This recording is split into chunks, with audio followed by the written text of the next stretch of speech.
আজকের এই ঘুমিয়ে পড়া, আজকের অবচেতনার ঘুমিয়ে পড়া উম্মতে মুসলিমার তরুণ প্রজন্মের হৃদয়ের মধ্যে চেতনার মশাল প্রজ্বলিত করা। আজকে আমার শুধু উদ্দেশ্য থাকবে একটি অতীত বিস্তৃত, আত্মবিস্তৃত একটি জাতির তরুণ প্রজন্মের সামনে তাদের অতীতের গৌরবোজ্জ্বল ইতিহাসের কিছু সিনারি তুলে ধরা, যেন আগামী দিনে অতীতের ইতিহাস থেকে শিক্ষা গ্রহণ করে তারা তাদের জীবনের মঞ্জিলে মাকসাদকে নির্ধারণ করতে পারে, তারা যেন তাদের মাকসাদে হায়াতকে নির্ধারণ করতে পারে। মুহতারাম হাজিরিন, ইতিহাসের পাতা উল্টান। ইসলাম দুনিয়াতে কিভাবে মানবতার কল্যাণ করেছিল, ইসলাম কিভাবে দুনিয়াতে মানুষের অধিকারগুলো মানুষের দুয়ারে দুয়ারে পৌঁছে দিয়েছিল। ইতিহাসের সোনালী পাতায় মিশরের ইতিহাস লেখা হয়। হযরতে আমর ইবনে আস রাদিয়াল্লাহু তাআলা আনহু, আল্লাহর পয়গম্বরের সাহাবী, ফাতেহে মিশর বিজেতা মহাবীর খলিফা ওমরের যুগে, যার হাতে মিশরের পতন ঘটেছিল, বিজয় হয়েছিল।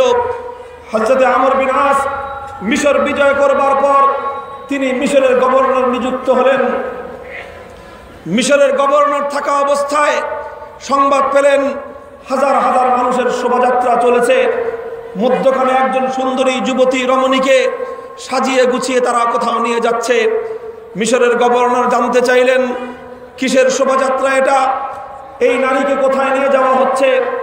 মিশরের জনগণ জবাব দিল, মিশরের মানুষের জীবন জীবিকা নির্বাহ হয় চাষাবাদ করে, আর এই চাষাবাদের জন্য সেচ দিতে হয় নীল দরিয়ার পানি দিয়ে। সেই নীল দরিয়ার পানি শুকিয়ে গেছে, সামান্য চিনচিন করে মধ্য দিয়ে একটা নালার মতো সামান্য একটু পানি প্রবাহিত হয়, আর গোটা নীল নদের বুক জুড়ে ধুধু বালুর চর। আমরা পানি আনতে যাচ্ছি, পানি না আনলে আমাদের চাষাবাদ হবে না, জীবন জীবিকা চলবে না। জিজ্ঞাসা করলেন কিভাবে তোমরা পানি আনবে? মিশরের জনগণ জবাব দিল, নীল দরিয়া আমাদের উপর নাখোশ হয়ে গিয়েছে, এজন্য পানি বন্ধ করে দিয়েছে। এখন দরিয়াকে খুশি করতে হবে। দরিয়াকে খুশি করবার উপায় হলো দরিয়ার জন্য ভোগ দিতে হবে। ভোগ দিতে হবে অর্থ হলো একজন কুমারী যুবতী মেয়েকে দরিয়ার জন্য বলি দিতে হবে। বলি দিয়ে তার বুকের রক্ত দিয়ে দরিয়ার মাটিকে সিঞ্চিত করতে হবে, দরিয়ার পানির মধ্যে প্রবাহিত করতে হবে। এজন্য আমরা যাচ্ছি। আমর ইবনে আস রাদিয়াল্লাহু তাআলা আনহু বললেন, সবকিছু বুঝলাম, পানি নাই, পানির দরকার, দরিয়া নারাজ হয়ে গেছে, খুশি করতে হবে, সবই বুঝলাম, কিন্তু একটা প্রশ্নের জবাব জানতে চাই। যেই প্রশ্ন উত্থাপন করেছে মানবতার মুক্তির মহাগ্রন্থ আল কোরআনুল কারীম, বিআইয়ি যামবিন কুতিলাত, যেই মেয়েটাকে তোমরা নিয়ে যাচ্ছ হত্যা করবার জন্য, এই মেয়েটার কি অপরাধ জানতে চাই। মিশরের জনগণ লাজবাব, মাথা নিচু করে বলল যে না, মেয়েটার তো কোনো অপরাধ নাই, কিন্তু এটাই আমাদের যুগ যুগ ধরে চলে আসা আমাদের কালচার, এটাই হলো আমাদের সভ্যতা।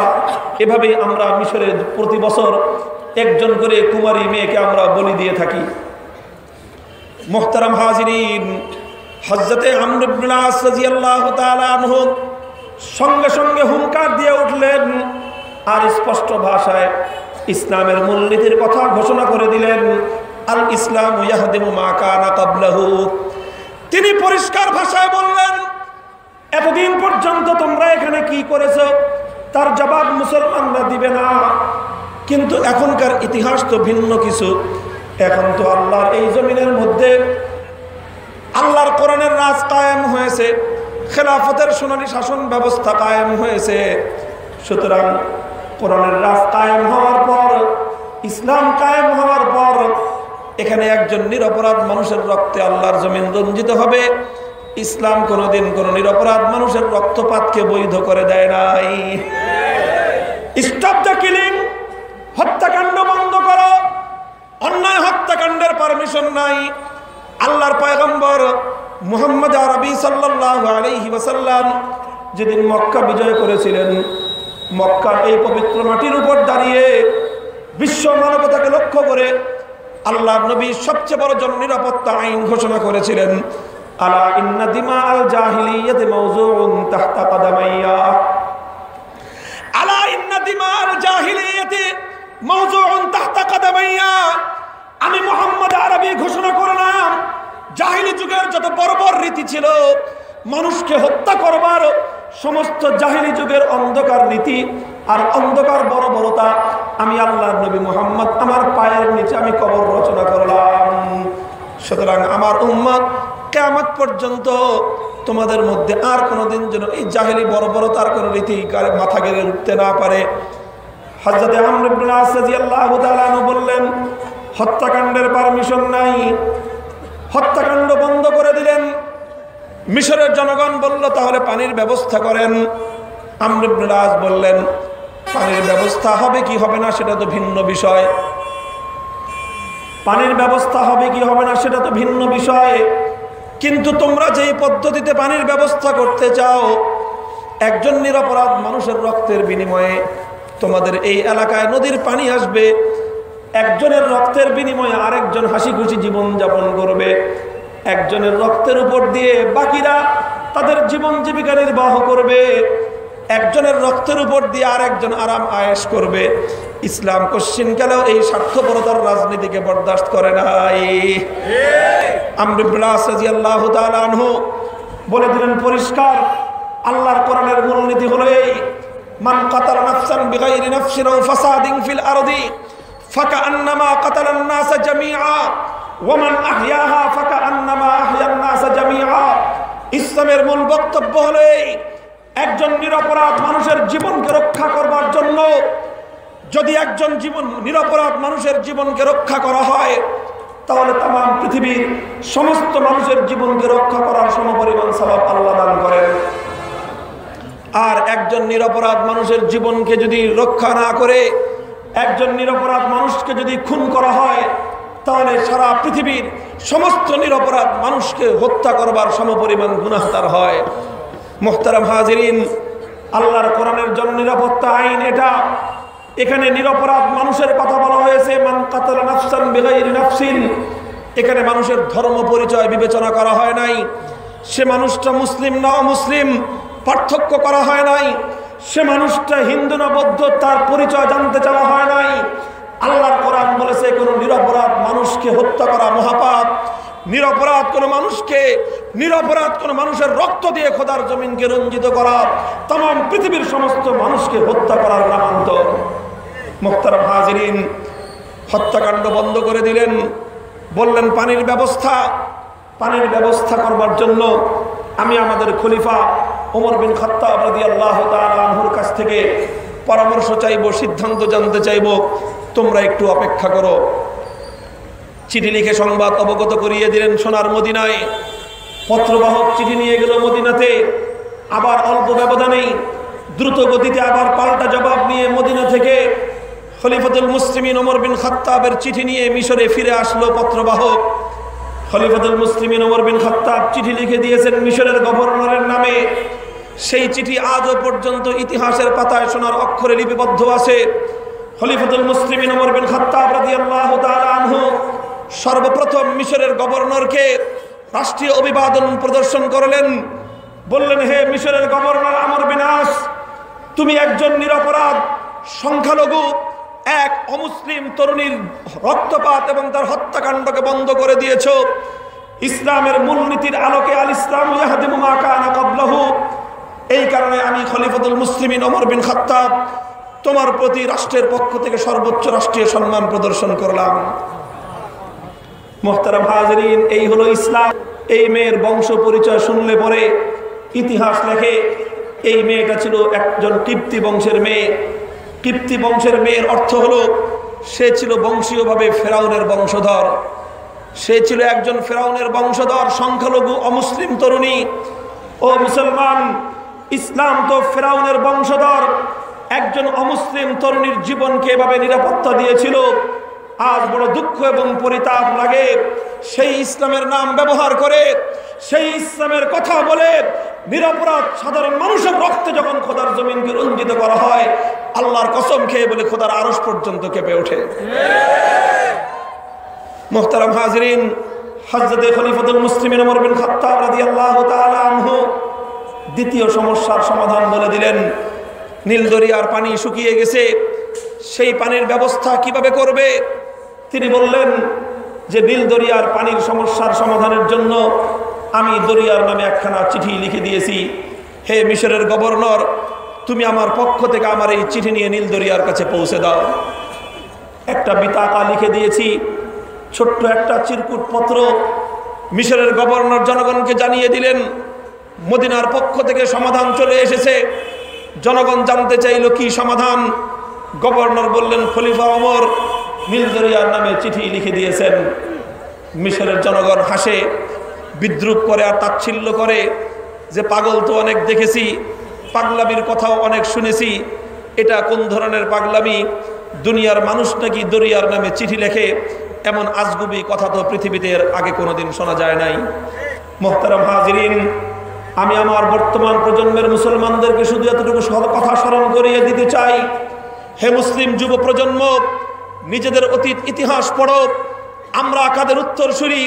কারা ছিল আমাদের পূর্বসূরি? কি ছিল তাদের ইতিহাস? কেমন ছিল তাদের গৌরবোজ্জ্বল অতীত? একটু বুঝবার চেষ্টা করো আর একটু পড়বার চেষ্টা করো। আমরা সে জাতির উত্তরসূরি যারা সোনার মদিনায় সালার চটের উপর বসে শুধু রাজ্য শাসন করেছে, শুধু পৃথিবী শাসন করেছে তাই নয়, বরং তারা সোনার মদিনায় সালার চটের উপর বসে আসমান থেকে নিয়ে জমিন পর্যন্ত, পাহাড় থেকে নিয়ে সমুদ্র পর্যন্ত কুল মাখলুকাতের উপর তার রাজত্ব পরিচালনা করেছিল। খলিফাতুল মুসলিমিন ওমর বিন খাত্তাব বলে দিলেন, আমার চিঠি নিয়ে নীল দরিয়ার কাছে পৌঁছে দাও, আর কোনো কিছুর প্রয়োজন নাই। মিশরের গভর্নর খলিফা ওমরের চিঠি নিয়ে রওনা করলেন নীল দরিয়ার দিকে। পৌঁছে গেলেন নীল দরিয়ার পারে, ঘোড়া দরিয়ার পারে রেখে নিজে দরিয়ার মধ্যখানে নেমে গেলেন। ধুধু বালুর চর, দরিয়ার মধ্যখানে সামান্য একটু নালার মতো, ড্রেনের মতো চিনচিন করে পানি প্রবাহিত হচ্ছে। সেখানে গিয়ে খলিফা ওমরের পক্ষ থেকে পত্রখানা দরিয়ার মধ্যে নিক্ষেপ করলেন। পত্রটা দরিয়ার পানি স্পর্শ করবার সঙ্গে সঙ্গে দরিয়ার পানি যেন ফুসে উঠল।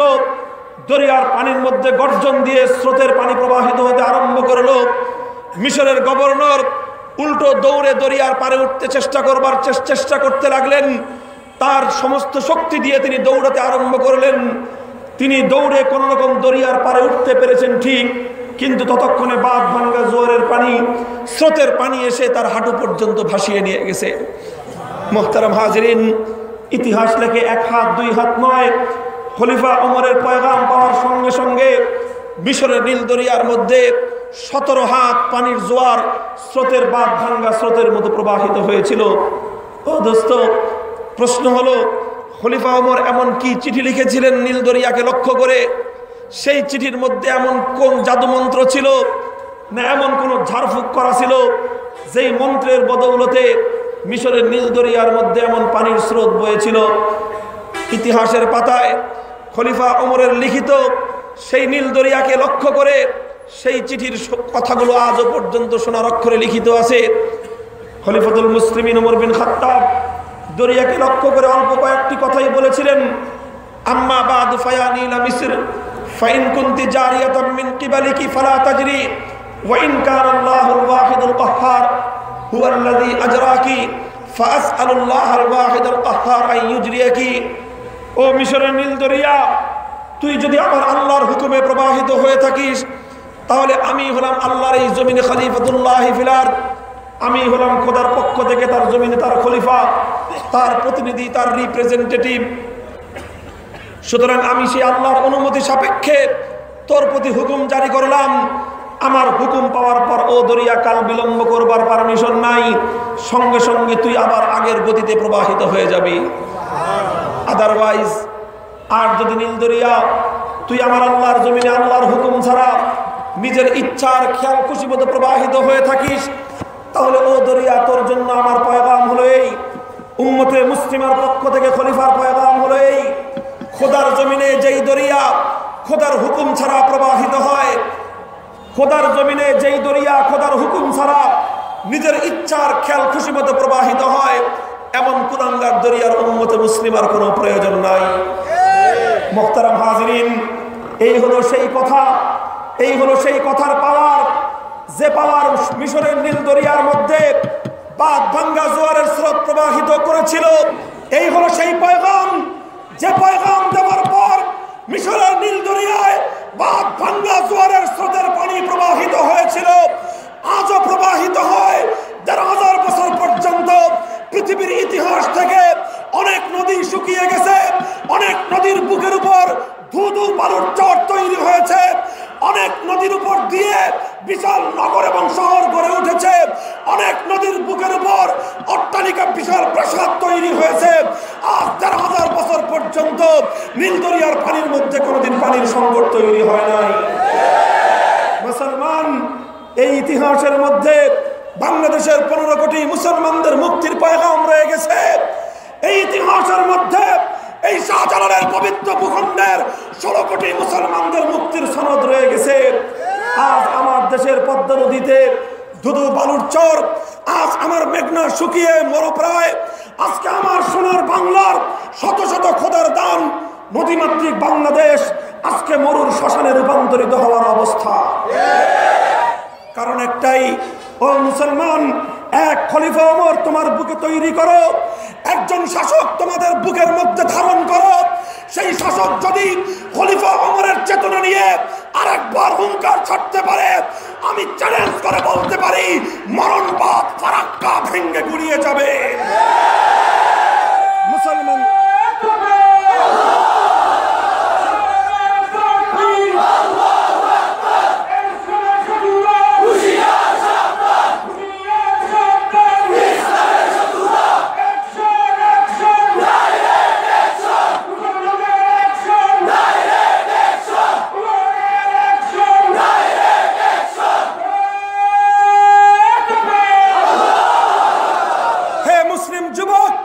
ইতিহাস পড়ো, খেলাফতের সোনালী শাসনের ইতিহাস। আমাদের ভাগ্যের পরিবর্তন হয়ে যাবে। মুসলমান জাতির আগামী দিনের ইতিহাস ভিন্নভাবে রচনা করতে হবে। দুঃখ আর পরিতাপের ব্যাপার হলেই আজ আমার নতুন প্রজন্মকে আমাদের গৌরবোজ্জ্বল ইতিহাস পড়তে দেওয়া হয় না। আমাদের মুসলিম সন্তানদেরকে খেলাফতের ইতিহাস সঙ্গে পরিচয় করিয়ে দেওয়া হয় না। নানাভাবে আমাদেরকে বিভ্রান্ত করবার চেষ্টা করা হয়।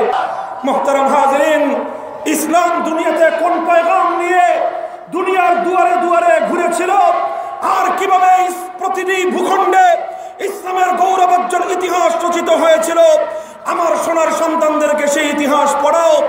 তাদেরকে বলো আফ্রিকার সেই মহাদেশে ইসলামের সোনালী ঝান্ডা কিভাবে উড্ডীন হয়েছিল। ইতিহাস লিখেছে উকবা ইবনে নাফি রাদিয়াল্লাহু তাআলা আনহু, আল্লাহর পয়গম্বরের সাহাবী, এক মুসলিম সৈনিক দল নিয়ে চলে গেলেন আফ্রিকার মহাদেশে। সেই আফ্রিকার দেশে ইসলামের ঝান্ডা সমুন্নত করবেন, খোদাদ্রোহী বাতিল মতাদর্শের পতন ঘটিয়ে ন্যায় এবং ইনসাফের ঝান্ডা উড্ডীন করবেন। কিন্তু আফ্রিকার মহাদেশে গিয়ে তারা থাকবেন কোথায়, অবস্থান করবেন কোথায়? নিরাপদ একটু জায়গা তাদের নাই। পরামর্শক্রমে সিদ্ধান্ত করলেন আমরা আফ্রিকার জঙ্গলে অবস্থান করব। আল্লাহর পয়গম্বরের সাহাবী সেনাপতি সৈনিক দল নিয়ে চলে গেলেন আফ্রিকার জঙ্গলের প্রান্তে। আফ্রিকার জঙ্গলে গিয়ে তিনটি ডাক দিয়েছিলেন, আইয়াতুহাস সিবা, আইয়াতুহাল হাশারাত, আইয়াতুহাল হাওয়াম। হে আফ্রিকার জঙ্গলের হিংস্র বাঘ বল্লভ আর সিংহগুলা, হে আফ্রিকার জঙ্গলের ভয়ঙ্কর অজগর সাপ আর বিচ্ছুগুলা, হে আফ্রিকার জঙ্গলের বিষাক্ত কীট আর পতঙ্গগুলো, নাহনু আসহাবু রাসূলিল্লাহি সাল্লাল্লাহু আলাইহি ওয়াসাল্লাম। আমাদের পরিচয়, আমরা হলাম আল্লাহর পয়গম্বরের সাহাবী। আমাদের এজেন্ডা আর আমাদের কর্মসূচি কি?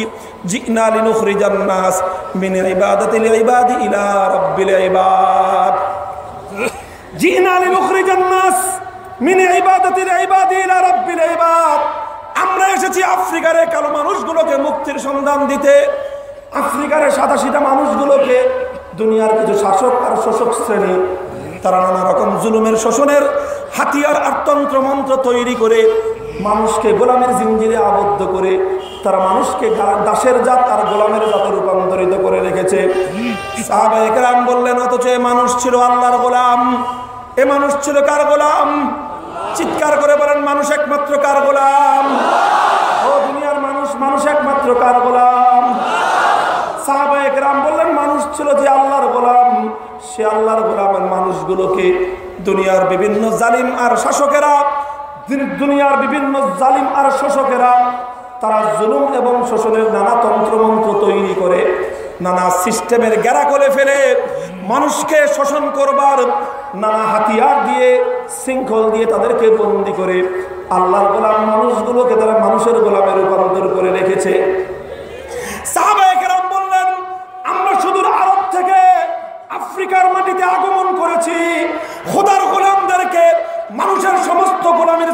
জমিনকে ভেঙ্গে খান খান করে দিয়ে মানুষকে মুক্ত স্বাধীনভাবে এক আল্লাহর গোলামি করবার মতো মুক্ত আর স্বাধীন পরিবেশ তৈরি করে দিতে।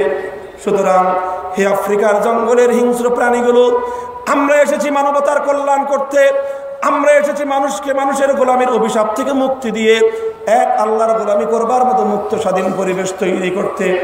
সুতরাং আমাদের অবস্থান করবার জন্য আফ্রিকার জঙ্গলে কিছুদিন থাকতে হবে।